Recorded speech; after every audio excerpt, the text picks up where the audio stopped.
Good evening to all. Judicial law classes में आपका स्वागत है। आर्बिट्रेशन वाला जो आपका एग्जाम है, उस एग्जाम की ये 7th वीडियो है। ठीक है, इसमें हम डिस्कस करेंगे मध्यस्थता प्रक्रिया के चरण व इसके तत्व और इसके विभिन्न जो मॉडल या दृष्टिकोण जो हैं उनकी व्याख्या करेंगे। लेकिन सबसे पहले मैं आपकी एक चीज क्लियर कर देना चाहता हूँ। काफी स्टूडेंट्स के कमेंट आ रहे थे, उनमें ये था कि सर आपने जो टॉप 10 क्वेश्चंस बताए थे, जो टॉप 10 क्वेश्चंस बताए थे इस एग्जाम के रिगार्डिंग, उससे आप हटकर क्वेश्चंस बता रहे हो। तो मैं ये बात क्लियर कर देना चाहता हूँ, जब मैंने टॉप 10 की वीडियो बनाई थी तो आपकी सीरीज बाबिल के थ्रू बनाई थी मैंने, जो बाबिल की सीरीज है उसके थ्रू बनाई थी। लेकिन जब मैंने आपका सिलेबस चेक किया तो सिलेबस में बाबिल बाबिल जो थी इसमें सिलेबस को पूरी तरह कवर नहीं किया गया है। तो अब लेकिन जब मैं ये वीडियो बना रहा हूँ तो ये वीडियो आपके सिलेबस के अकॉर्डिंग बन रही है। तो यूनिट वाइज मतलब मैंने कोशिश की है हर यूनिट से कम 2 क्वेश्चन पुट करने की। ठीक है, तो ये जो क्वेश्चन मैं डाल रहा हूँ तो बाबिल की सीरीज ना होकर के आपके सिलेबस के अनुसार डाल रहा हूँ, जबकि बाबिल की सीरीज में आपका पूरा सिलेबस कवर नहीं किया गया है। बाकी आधा जो सिलेबस है, हाफ सिलेबस है, वो फर्स्ट ईयर का उसमें पटक दिया है। ठीक है, तो इस चीज का विशेष ध्यान रखें। इसके संदर्भ में वो टॉप 10 वाली वीडियो एक तरह से निरर्थक साबित हो गई। ठीक है, तो इन चीजों पे ध्यान दें जो मैं यहाँ पर दिखा रहा हूँ आपको। जो वीडियो में अपडेट कर रहा हूँ उन्हीं वीडियोज को आप देखें। ठीक है, तो ये डाउट आपका क्लियर हो गया होगा, आप अब कमेंट ना करें। अब चलिए इसमें हम देख लें, लेकिन इससे पहले मेरी आपसे रिक्वेस्ट है, आपने अगर चैनल सब्सक्राइब नहीं कर रखा है तो चैनल को सब्सक्राइब जरूर कर दें। अब हम इसमें देखेंगे कि मध्यस्थता प्रक्रिया के चरण व इसके तत्व और इसकी विभिन्न मॉडल और इसके जो दृष्टिकोण उनकी हम व्याख्या करेंगे। इसके मेन पॉइंट्स देख लेते हैं क्वेश्चन के। सबसे पहले हम देखेंगे इसमें मध्यस्थता क्या है। दूसरा देखेंगे इसमें मध्यस्थता के आवश्यक तत्व क्या हैं। थर्ड थर्ड पॉइंट है इसमें इसके चरण देखेंगे। इसके कई चरण दिए हुए हैं, मुख्य रूप से इसके 5 चरण हैं। उन पांचों चरणों की, जिसमें परिचय, संयुक्त सत्र, अलग से सत्र, एक बयान पर पहुंचना, समापन, इसके संदर्भ में इसको डिस्कस करेंगे। फोर्थ पॉइंट देखेंगे हम मध्यस्थता के विभिन्न मॉडल या दृष्टिकोण। इसमें मुख्य रूप से 5 मॉडल दिए गए हैं, उनको हम यहाँ पर चर्चा करेंगे। चलिए तो स्टार्ट कर देते हैं। इससे पहले मैं आपको एक चीज क्लियर कर देता हूँ, बच्चों को काफी कंफ्यूजन होता है, तो आप इंग्लिश के टर्म याद रखना। देखो, माध्यस्थम जो होता है उसको बोलते हैं आर्बिट्रेशन।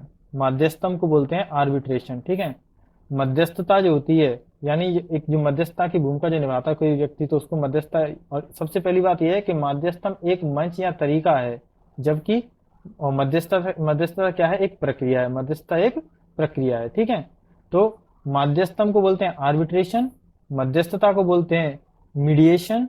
ठीक है, और मध्यस्थ को बोलते हैं मीडिएटर, और जो सुलह होती है सुलह को बोलते हैं कंसाइलिएशन। ठीक है, कंसाइलिएशन सुलह को बोलते हैं। तो ये इंग्लिश में टर्म थे, आप उनको देख लेना एक बार, क्योंकि एग्जाम में अगर हिंदी चेंज हो जाती तो इंग्लिश के टर्म आपको याद रहने चाहिए। चलिए, हाँ, सबसे पहला पॉइंट है अपना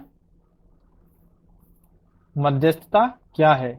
मध्यस्थता एक निष्पक्ष तीसरे पक्ष यानी मध्यस्थ की सहायता से विवादित पक्षों के बीच विवाद को निपटाने की एक प्रक्रिया है। किसी भी तीसरे पक्ष द्वारा जो विवादित जो भी मामला होता है, उस विवादित मामले को निपटाने की एक प्रक्रिया को मध्यस्थता कहते हैं। ठीक है, ये दोनों मैंने आपको समझा दी। मध्यस्थता एक तरीका या मंच है, जबकि मध्यस्थता एक प्रक्रिया है। मध्यस्थता एक मंच है। हाँ, सेकंड पॉइंट है मध्यस्थता के आवश्यक तत्व क्या हैं। तो सबसे पहली बात यह है कि यह एक तरह के आवश्यक तत्व के रूप में एक तटस्थ एवं तृतीय पक्ष होना इसका आवश्यक है। मध्यस्थता अगर होगी तो उसमें मध्यस्थ जो होगा वो एक तृतीय व्यक्ति होना चाहिए और वो तटस्थ होना चाहिए। दूसरा पॉइंट ये है समझौते के बिना गैर बाध्यकारी ये होगा, यानी जब मध्यस्थता के लिए कोई भी वार्ता की जाती विवाद के संदर्भ में, तो जब तक समझौता नहीं हो जाएगा उस मुख्य विवाद या मामले में, तब तक ये बाध्यकारी नहीं होगा। तो इसका ये दूसरा आवश्यक तत्व है। तीसरा आवश्यक तत्व है पक्षकारों द्वारा स्वैच्छिक प्रक्रिया, यानी पक्षकारों द्वारा अपनी स्वेच्छा से दोनों पक्षकारों द्वारा ये प्रक्रिया चलाई जाती है, स्वैच्छिक प्रक्रिया ही होती है। दूसरा फोर्थ पॉइंट है अपना निजी एवं गोपनीयता। इस प्रक्रिया के अंतर्गत पक्षकारों की निजता एवं गोपनीयता प्रमुख रूप से देखी जाती है, और ये इसके लाभ के रूप में भी है मध्यस्थता के। तो इसमें निजी एवं गोपनीयता भी इसमें प्रमुख है। फिफ्थ पॉइंट अपना अधिकारों के स्थान पर हितों पर ध्यान केंद्रित किया जाता है इसमें। तो ये भी इसके आवश्यक तत्वों से एक है कि मध्यस्थता के अंतर्गत अधिकारों के स्थान पर हितों पर पक्षकारों के पर ज्यादा ध्यान दिया या केंद्रित किया जाता है। अब थर्ड पॉइंट अपना मध्यस्थता के चरण। ठीक है, हाँ, मध्यस्थता के चरण, मध्यस्थता के चरण। तो इसमें फर्स्ट चरण है आपका परिचय। पहला चरण जो है, पहला चरण परिचय का है। इसमें यानी मध्यस्थ द्वारा अपना नाम बताया जाता है, अपनी योग्यता बताई जाती है, नियमों की जानकारी दी जाती है दोनों पक्षों को, पूरा माहौल बनाया जाता है जिससे दोनों पक्ष सुलभ एवं सौहार्दपूर्ण व्यवहार कर सकें और हर जानकारी को सुलभ तरीका से प्रोवाइड करा सकें। तो उसमें एक माहौल क्रिएट किया जाता है, प्रक्रिया पूरी बताई जाती है मध्यस्थ द्वारा पक्षकारों को, तरीके बताए जाते हैं और मध्यस्थता के जो फायदे हो सकते हैं उन फायदों के संदर्भ में उनको संज्ञान किया जाता है, उनको बताया जाता है। जबकि मध्यस्थ द्वारा पक्षकारों से परिचय लिया जाता है, पक्षकार अपना अपना परिचय देते हैं और साथ ही इस समझौते के रूप में या मध्यस्थता स्टार्ट करने के लिए अपनी सहमति प्रदान करते हैं। तो ये परिचय के चरण में प्रक्रिया रहती है। जबकि सेकंड जो चरण होता है मध्यस्थता के अंतर्गत, उसमें होता है संयुक्त सत्र।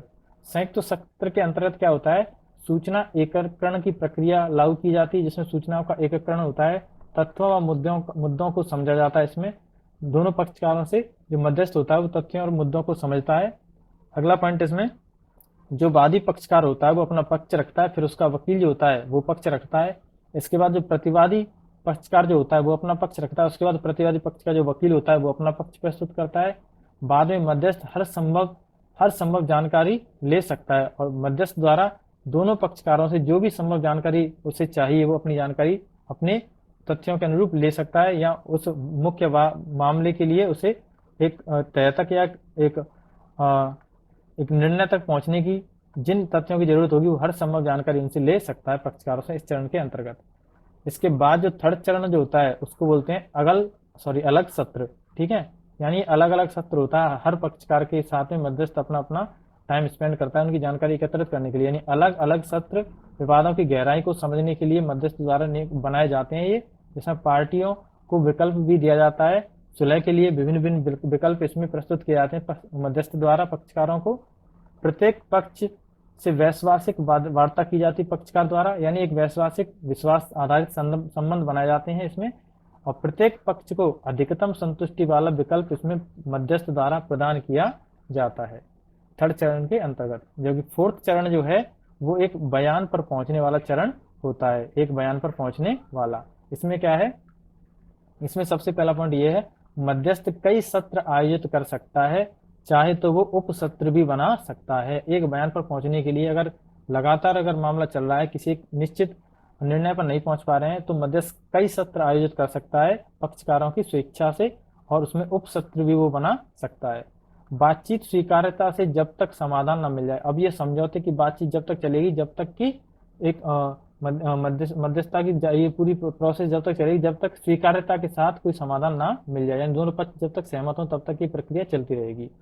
पक्षकारों को विकल्प के रूप में सर्वोत्तम हित देता है। मध्य का जो मध्यस्थ होता है वो इनको इस चरण में भी पक्षकारों को एक विकल्प के रूप में सर्वोत्तम हित देता है।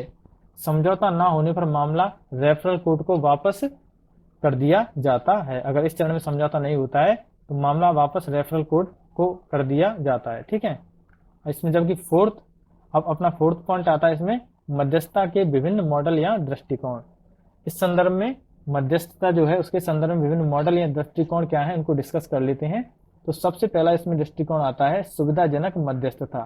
सुविधाजनक मध्यस्थता, इसमें क्या है कि यह एक लंबी चलने वाली प्रक्रिया होती है जिसमें इसको सुविधाजनक बनाने वाले विभिन्न पहलू और प्रावधानों पर चर्चा चलती है, जिससे पक्षकारों के साथ मध्यस्थ की सुविधाजनक एक प्रोसेस या बातचीत चल सके। इसमें मध्यस्थ प्रश्न पूछता है, अपने तथ्यों को क्लियर करता है, साथ में सार प्रस्तुत करता है। जो भी बातचीत चलती है मध्यस्थ साथ साथ उनका सार ही प्रस्तुत करता चलता है। प्रस्तावों में सहायता, यानी जितने भी प्रस्ताव होते हैं उनमें मध्यस्थ कोशिश करता है कि पक्षकारों से पूरी तरह सहायता मिले, उनकी सहायता के साथ ही कार्य आगे बढ़ता है सुविधाजनक मध्यस्थता के अंतर्गत। पक्ष सहमति हेतु जिम्मेदार होते हैं, यानी हर तरह के निर्णय में पक्षों की सहमति जरूरी होती है और वो सहमति उनको जिम्मेदारी प्रदान करती है पक्षकारों को। जबकि सेकंड मॉडल है, ठीक है, यहाँ पे सेकंड अपना दृष्टिकोण है वो है मूल्यांकन मध्यस्थता। यानी इसमें क्या है कि परिणामों को निर्धारण करने की जिम्मेदारी इस पर रहती है। मध्यस्थ पर जो भी परिणाम है उनको निर्धारित करने की जिम्मेदारी रहती है। तो ये कोशिश करता है कि हर पहलू का, हर तत्व का हल निकाले, उनकी गहनता से जांच करे, यानी ध्यान त्वरित हल निकालना इसका रहता है उसमें। और पक्षकारों की सिफारिशों को उसमें देखा जाता है और साथ ही हर पक्ष की कानूनी रूप से मूल्यांकन गहराई के साथ किया जाता है, यानी कानून के जो तरीके होते हैं उन कानूनी तरीकों से कानून के तहत रहते हुए वो मूल्यांकन करने की कोशिश करता है मूल्यांकन मध्यस्थता के अंतर्गत। अगला अपना मॉडल है परिवर्तनकारी मध्यस्थता। इसमें अपेक्षाकृत न्याय दृष्टिकोण होता है। अपेक्षाकृत न्याय का दृष्टिकोण इसमें होता है। पक्षों के संबंध को रूपांतरण करने का इसमें कोशिश की जाती है कि पक्षों के जो संबंध है उनको रूपांतरित कर दिया जाए, बदल दिया जाए। पक्षों द्वारा स्वयं संकल्प लेना इसमें सम्मिलित रहता है इस मध्यस्थता के अंतर्गत। इसमें परिणाम की भी संरचना होती है। तो यह आपका परिवर्तनकारी मध्यस्थता। जबकि आपका नेक्स्ट है विशेषज्ञ सलाहकार मध्यस्थता। इसके अंतर्गत मध्यस्थ हस्तक्षेप की उच्च तीव्रता देखने को मिलती है, जिसमें सलाहकार वरिष्ठ वकील या पेशेवर हो सकता है।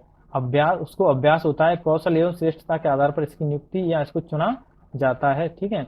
विशिष्ट हितों के बजाय समान, इसमें क्या है, विशिष्ट हितों के बजाय समान मुद्दों पर ध्यान केंद्रित किया जाता है।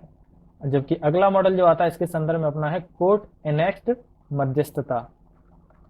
कोर्ट एनेक्ट मध्यस्थता, इसमें सीआरपीसी की धारा 89 के तहत ये प्रावधान किया गया है। इसमें रेफरल न्यायाधीश माध्यस्थम द्वारा आयोजित किया जाता है। ये 2015 के माध्यस्थम नियम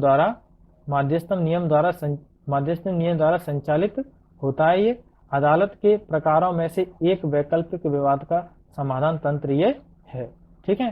तो ये था आपका 7th वीडियो। अगर ये वीडियो आपके लिए हेल्पफुल लगे तो चैनल को सब्सक्राइब जरूर करें और वीडियो को शेयर जरूर कर दें।